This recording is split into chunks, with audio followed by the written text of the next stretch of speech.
చిన్ని కథలు చెప్పనాకి స్వాగతం. ఒక అడవిలో ఒక ఏనుగుల గుంపు ఉండేది. అందులో ఒక తల్లి ఏనుగు, ఒక పిల్ల ఏనుగు, మోతి ఉండేవి. ఏనుగులన్నీ కూడా గుంపుగానే ఎక్కడికన్నా వెళ్ళేవి, వేటకి వెళ్ళేవి, ఆహారాన్ని సంపాదించుకునేవి. అవి ఎప్పుడు కూడా విడివిడిగా ఏ రోజు కూడా వెళ్ళేవి కాదు. అయితే మోతికి ఎప్పుడు కూడా విడిగా ఎక్కడికన్నా వెళ్ళాలి, విహరించాలని అడవిలో అనుకునేది. అదే మాట తల్లికి చెప్పితే తల్లి ఏనుగుతో పాటు మిగిలిన ఏనుగులు కూడా వారించాయి.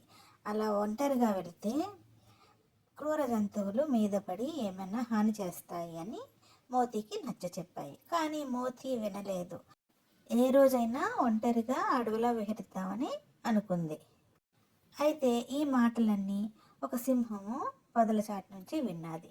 ఎలా అయినా సరే ఈ మోతి నాకు దొరకపోతుందా నా ఆహారానికి అని సమయం కోసం ఎదురు చూసింది. అయితే ఒకరోజు మోతి ఏనుగుల గుంపుతో కలిసి అలా వేటకి వెళ్తుండగా మోతి కావాలని వెనక నుంచి దారి తప్పి అడవిలోనికి వెళ్ళింది. మోతి ఆనందంగా ప్రశాంతంగా అడవంతా తిరిగింది. కానీ తిరిగిన తర్వాత తన గమ్యస్థానం చేరుకోవడానికి దారి తెలియలేదు మోతికి. అటు ఇటు తిరుగుతుంది. ఈలోగా ఎదురు చూస్తున్న సింహము మోతిపై దాడి చేసింది. సింహాన్ని చూసి మోతి భయపడి పరుగులెక్కించుకుంది. అయితే సింహము వదలకుండా మోతి మీద దాడి చేసింది. మోతి దాని చిన్న గొంతుతో ఘీంకరించింది. దాని అరుపులు విని దూరంగా ఉన్న తల్లి ఏనుగు మోతి కోసం గుంపుతో కలిసి మోతి ఉన్న చోటుకి వచ్చింది. సింహాన్ని చూసి ఏనుగుల గుంపు సింహం మీదకి ప్రతిదాడి చేశాయి.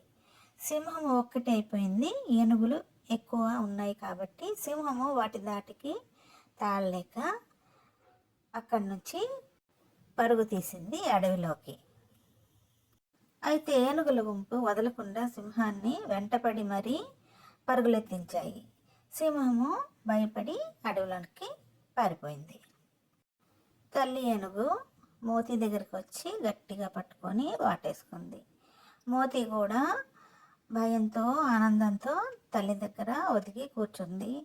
తల్లితో అంది, మళ్ళీ ఎప్పుడు కూడా నేను వదిలి వెళ్ళనమ్మా.